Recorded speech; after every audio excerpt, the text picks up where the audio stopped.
Hello and welcome. Today we are going to be talking about losses of energy in pipelines. And quickly getting to the topic of the day. First, let us consider what a pipe is. What is a pipe? A pipe is defined as a a closed circuit of circular section through which the fluid flows, filling the complete cross section. It is a closed circuit of circular section where a fluid flows, filling the complete cross section. What does that mean? A pipe is a system, or a pipe is something like this that has circular section. For this consideration, we are going to be taking the pipe to have a circular cross section, and it feels the fluid that is flowing through it is not flowing through it halfway. It is filling the entire cross section of the pipe. The fluid in the pipe has no free surface. So now what is a free surface? A free surface is when you have a system, occurs when you have a system like this, when you have a tank and it is filled with a fluid and this surface is exposed to the atmosphere. So that is a free surface. That is a free surface, and the pressure at that surface is atmospheric pressure. So because a pipe does not have a free surface, it will be at a pressure that is above or below atmospheric, and this pressure may vary along the length of the pipe. That means we can have P1 here and we can have P2 here, and P1 and P2 may not be equal. That is basically what that says. Now moving on, losses of energy in a pipeline. We can have two forms of losses of energy in a pipeline. The first one is force loss that is due to shock, and the second one is loss that is due to frictional resistance to flow. The first loss, that is due to shock, is like shock from the disturbance of normal flow. For example, if you have a tank structure, something like this,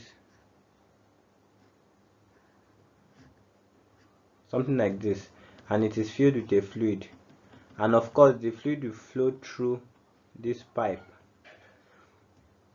So what we are trying to say is that loss will occur due to all these bends, due to shock, disturbance in normal flow.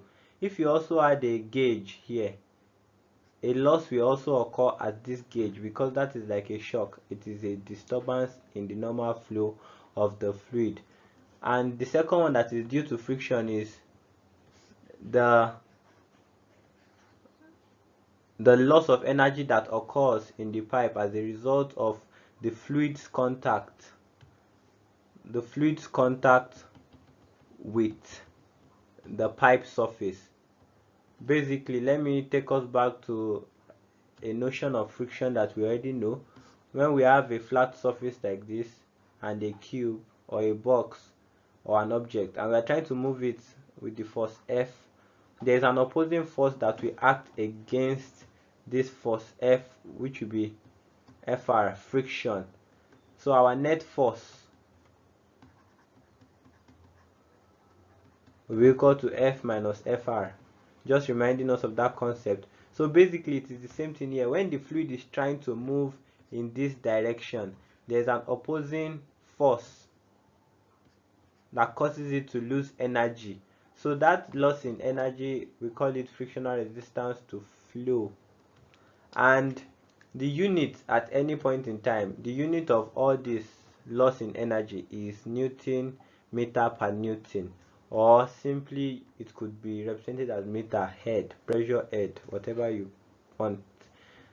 So it is either Newton meter per Newton or meter, because Newton meter over Newton is also the same thing as meter, but sometimes it is represented in this form. That is the losses of energy in a pipeline. It can be either due to shock or frictional resistance to flow. Shock losses. Shock losses occur in a pipeline when there is sudden expansion or sudden contraction or a gauge, but in this case we will only consider sudden expansion and sudden contraction. Now what do I mean? Assume this to be a diagram of a pipe system. What happens here? The fluid is flowing here in this system, in this regular cross section, and then all of a sudden there's expansion at section 2. This is section 1 and this is section 2. There's expansion at section 2, which will cause the fluid to spread out and move like this. That is what we call sudden expansion, when there's an increase in the diameter of the pipe. But sudden contraction occurs when we have something like this, like the opposite, when there's a decrease in the cross section of the pipe. So basically the fluid moving this way will be forced to contract, forming a venial contractor somewhere here, and it will keep on flowing. So that is the sudden contraction. And as we have established, losses occur at this point when there is a sudden contraction or sudden expansion, and that is what we want to be able to calculate. So now moving on,